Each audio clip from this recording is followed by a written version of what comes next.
before I go into anything, ladies and gentlemen, we have first seen a very strange case coming from the proposition.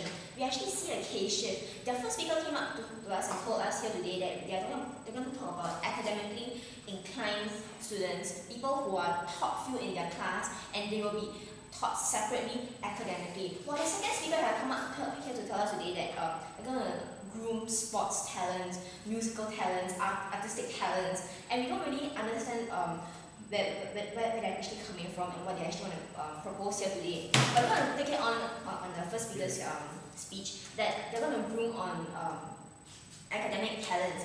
And before I go into anything, I have a few rebuttals. Firstly, on the point that they actually want to motivate students. They want to motivate students to motivate students to do better, and their teachers are there to talk about how they can catch up to from EM3 to EM1 or from normal technical to express. We see that this itself is already telling the students you are not as good as the EM1 students, and you have to do a lot more catching up, and that is why you have to put it in an EM3 band. No, thank you, sir.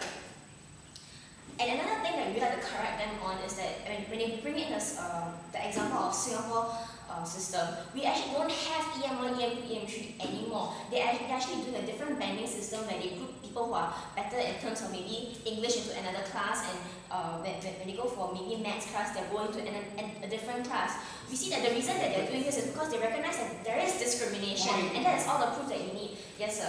But then it's also quite like streaming as well, like EM1, like EM2 and EM3. No, sir, it is different from EM1, EM2 and EM3, primarily because it is going by different subjects. People recognize that. No, thank you, sir. Listen me out. They're doing this because they recognize that every single student has different niches, and it's not that you can put everyone into one single class. If you're going to go, no thank you, sir, just because you're better in maths and English, you'll be put into EM1, and then they don't care about science. No thank you, sir. No thank you. We see that putting a whole bunch of people in EM1, EM2, EM3, it actually gives a label, it gives a name, and this name itself tells the students, no thank you to both of you, this label actually gives perhaps the EM1 students the privilege to call themselves better than the EM3 students because they are maybe better in maths and English. No thank you, sir.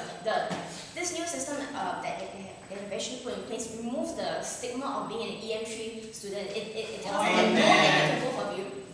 It tells them that they have their own individual talents that may be better in, say, Chinese, so they're put in a better Chinese class. This is different from a whole labeling. No thank you to both of you.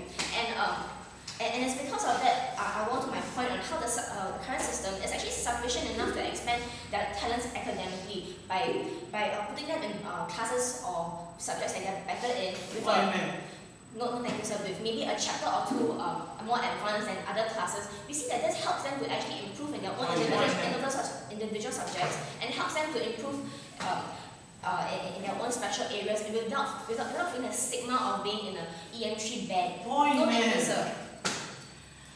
And also we see that further teaching in maybe an express class as an EM1, EM2 or EM3 does not do anything for them in the future. No thank you.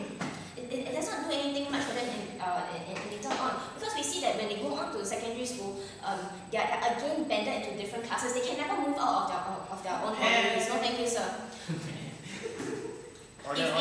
If they're, for example, in an EM3, as most traditional situations go, they will move from EM3 to normal technical, and from normal technical, they'll be moving on to the ITE. So we see that this is a vicious cycle they cannot break out of because it's a label, it's a ban. And as my first speaker has talked about, it is psychological effects that actually hinders them. And this is why we say that we should not teach them separately from other students, because of and also because when they are being put into a collective class, we see that they can actually help each other in different subjects. It has been proven that one teacher cannot help the entire class of 30 students, but if you're going to put a lesser academically inclined student to a better student, we see that this peer teaching can actually help each individual to improve in itself, because students who are in each group can better relate to each other. They have different backgrounds and different upbringings from their teachers, and people who are of the same type can actually help each other better. And that's why we say that on the point of discrimination, we don't want we don't want system bending, and we see that because it can help the students to actually better improve themselves, we say that this motion should fall.